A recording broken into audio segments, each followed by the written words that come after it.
अस्सलाम वालेकुम। मैं हूँ इकरा और आप देख रहे हैं मेरा यूट्यूब चैनल इकरा राजपूत नावल ताबीर ख्वाब बाय इकरा राजपूत एपिसोड नंबर 2। वो रुमैसा का कॉलेज छोड़कर ऑफिस चला आया। इस टाइम वो अपने ऑफिस में बैठा कुछ इम्पोर्टेंट फाइल्स पढ़ रहा था जब इसका फ़ोन रिंग किया। फ़ोन स्क्रीन पर मौजूद नाम देख इसके चेहरे पर जानदार मुस्कुराहट आई और इसने कॉल रिसीव की। कमीने इंसान, दफा हो जा, दिल कह रहा है तुझे मार मार कर तेरी हड्डियों का कचूमर बना दूं। रेहान के ने कॉल रिसीव करके फ़ोन कान से लगाया ही था जब मुखालिफ मौजूद शख्स ने उसको अच्छी खासी बातें सुनानी शुरू कर दी, जिस पर रेहान का एक जानदार कहका फिजा में गूंजा था। यार क्या हो गया, ना सलाम ना दुआ, तूने सीधी सीधी सुनानी शुरू कर दी है। रेहान ने अपनी हंसी जब्त करते लहजे में मासूमियत समोए कहा। तू दफा हो, सीधी सीधी सुनाऊंगा ना, तेरी मेरी तो सुनाने से रहा। अब कैसे मासूम बन रहा है? नहीं, तुझे पाकिस्तान आए 1 महीना हो गया, तू एक बार भी लाहौर मुझसे मिलने आया? जलील इंसान, तू तो इस्लामाबाद में ही जम कर बैठ गया है। अम्मी भी इतना कहती हैं कि कब मिलवाओगे हमें अपने दोस्त से, और दोस्त साहब हैं कि इन्हें अपने कामों से फुर्सत ही नहीं मिलती। दूसरी तरफ मौजूद शख्स ने नाराजगी से कहा। अच्छा, अब नाराज ना हो, मैं कल परसों तक लाहौर जरूर आऊंगा। मैंने लाहौर में घर भी देखना है और मैंने उसे भी तो ढूंढना है। रेहान ने खोए हुए अंदाज में कहा। उसे? तू अभी भी उस राइटर को ढूंढ रहा है? मुखालिफ ने हैरानगी से सवाल किया। यार हारिस, उसी को तो ढूंढने के लिए मैं ऑस्ट्रेलिया से पाकिस्तान आया हूँ। वो आंखें, जब से मैंने उस राइटर की तहरीर पढ़ी है, वो आंखें बार बार मुझे ख्वाब में नजर आती हैं। मुझे कुछ समझ नहीं आ रहा। बस मैं एक दफ़ा उससे मिलना चाहता हूँ। मैं बस एक दफ़ा एना राइटर को देखना चाहता हूँ। रेहान ने हारिस से कहा। तुझे कैसे पता वो राइटर पाकिस्तान में ही है? हारिस ने पूछा। वो पाकिस्तान क्या, बल्कि लाहौर में ही रहती है। मैंने पता करवाया है। ऐना की सारी तहरीरें पाकिस्तान लाहौर की एक पब्लिशर कंपनी से पब्लिश हुई हैं और मुझे 100% यकीन है मैं उसे ढूंढ लूँगा। इसीलिए मैं लाहौर आ रहा हूँ, बल्कि लाहौर में ही शिफ्ट हो रहा हूँ बाबा और रुमैसा को लेकर।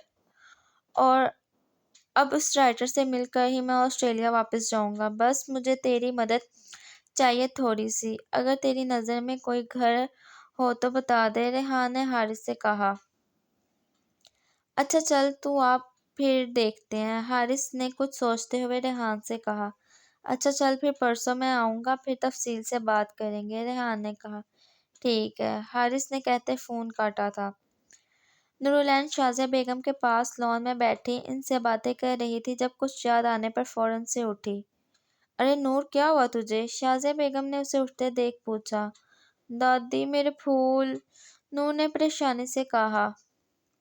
क्या हुआ तेरे फूलों को? शाज़िया बेगम ने नूर के चेहरे पर परेशानी देख फौरन से पूछा। वो आज मैं अपनी तबीयत खराबी की वजह से अपने फूलों को पानी देना भूल गई, नूर ने परेशानी से कहा, जबकि इसकी बात पर चाय लाती रुखसार बेगम के लबों पर बेख्तियार मुस्कुराहट आई थी।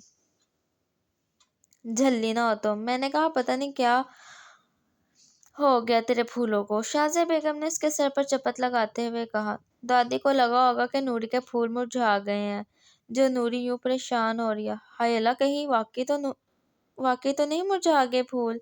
हिना ने लॉन में आते नूर के परेशान चेहरे को देख शरारत से कहा। अल्लाह न करे ऐसा हो, तुम तो वैसे ही मेरे सफ़ेद गुलाब के पौधे की दुश्मन हो, नूर ने हिना के बाजू पर चपत लगाते हुए कहा, जिस पर सभी मुस्कुरा दी।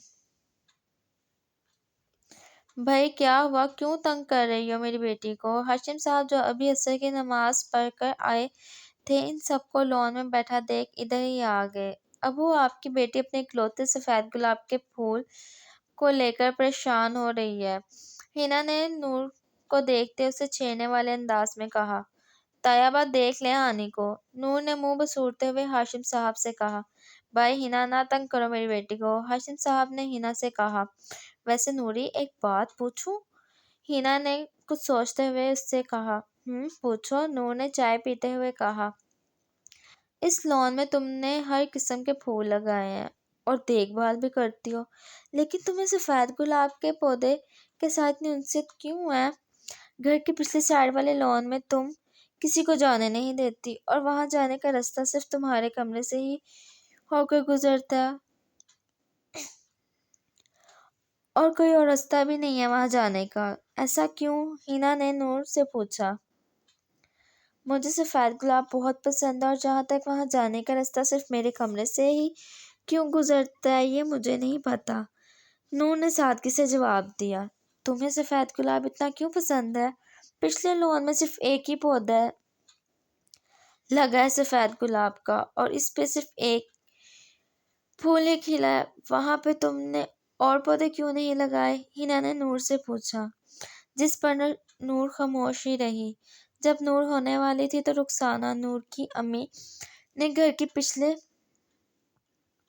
سائڈ لان بنوایا تھا، اور اس کے کہنے پر اس لان میں جانے کا راستہ صرف نور کے کمرے سے ہی بنایا گیا، کیونکہ نور کا کمرہ شاہ مینشن کے بالکل درمیان، ہاشم کے اور ہاشم دونوں کے پورشنز کے درمیان میں ہے، اور وہ لان نور کے لیے ہی بنایا گیا تھا۔ جب نور ہوئی تو وہ سفید گلاب کا پودا وہاں رخسانہ نے نور کے لیے لگایا تھا، کیونکہ نور پیدائش کے وقت بالکل سفید گلاب کی طرح تھی، پر نور، اسی لیے نور کا نام میں نے نورالعین حشیشہ رکھا۔ شازیہ بیگم نے نور کو خاموش دیکھ ہینا کو بتایا۔ اچھا، ہینا نے کچھ سوچنے والے انداز میں اچھا کہا۔